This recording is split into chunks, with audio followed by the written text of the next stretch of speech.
New and varied reaction today to budget head Russell Vought saying the firing of federal workers could come any time as the government shutdown drags on. Speaker Mike Johnson insists Vought is doing this only out of necessity. Russ does this reluctantly. We had a 45-minute telephone conference with him yesterday. He talked to all the House Republicans. He takes no pleasure in this because Russ has to sit down and decide, because he's in charge of that office, which policies, personnel, and which programs are essential and which are not. That is not a fun task, and he is not enjoying that responsibility. But Republican Senator Mike Lee said Vought, quote, has been dreaming about and meticulously preparing for the Schumer shutdown since puberty. He adds this is going to empower Trump. Megan and Ashley are back with me. So, Megan, you first. Are you buying the argument that Russ Vought is doing this reluctantly? Or is it more like what Senator Lee said, that he's been planning for this as an architect of Project 2025? Because forcing people to lose their jobs via permanent firings, it is entirely optional.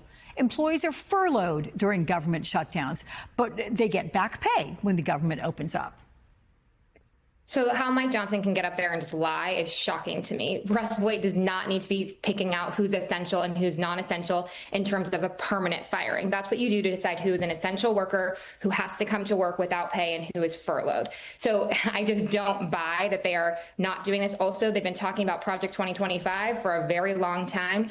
No one is fooled by that. The Democrats tried to warn them in the election last cycle, and it did not work. The American people did not believe it. But now that they are seeing them in action and seeing their lack of humanity and their lack of dignity, when they talk about people's jobs and paychecks, they will believe them going into the 26th cycle, and that will only help Democrats. It is just unfortunate that we are that the Republicans are being so callous with people's lives and their paychecks. And remember, it was a Republican, Senator Mike Lee, who said that he was gleeful about this, been planning this for years and years. So, Ashley, are Republicans being too open about this shutdown helping them achieve their goals? Or can they be as open as they want since they hold the power of Congress and the White House? I mean, Trump famously claimed he didn't know anything about Project 2025 during the campaign. Seems that that's changed. Well, that's what's fascinating about this. He distanced himself completely from Project 2025 on the campaign trail because it was widely unpopular with voters.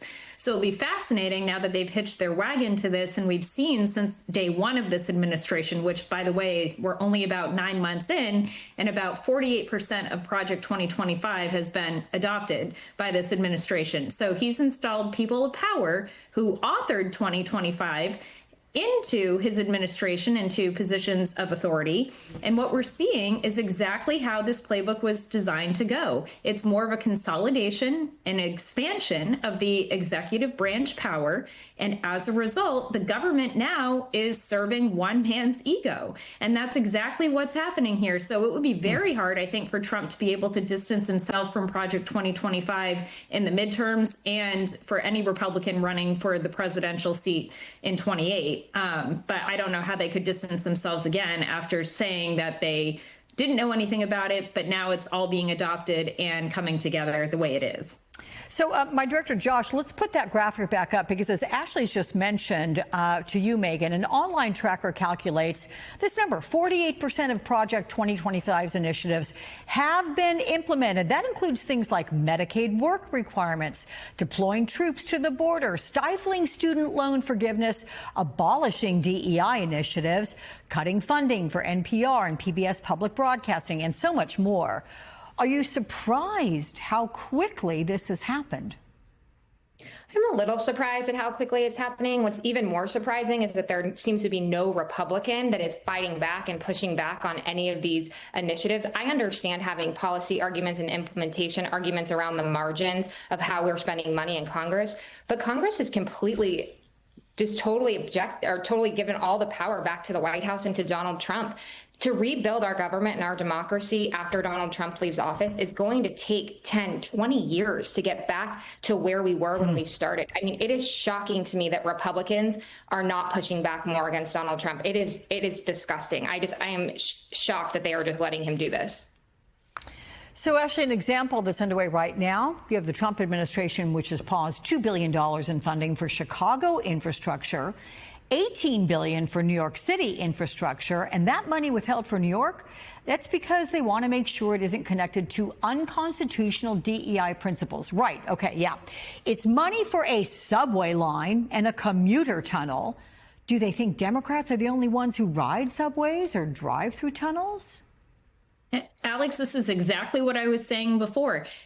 Donald Trump is hugely underestimating what is going to happen at the ballot box here, because while he is serving what he believes to be just Republican voters are Americans, and they rely upon public goods and services that come from government agencies that he deems to be Democrat agencies. So this, again, is going to have disastrous consequences, because if somebody can't get to work because the subway isn't operable or isn't working or needs to be created, or another line needs to be created for somebody to get to work, this again has just ramifications for every single American, Republican or Democrat. So he is unwise to think that this again will not impact Republicans moving forward, and that somehow this benefits the American people, because again, Democrats are showing up to make the government work.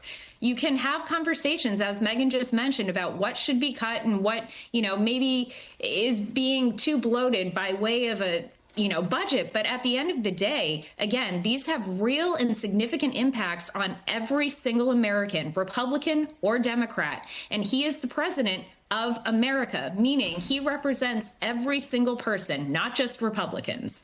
Okay. Ashley, Megan, ladies both, thank you so much.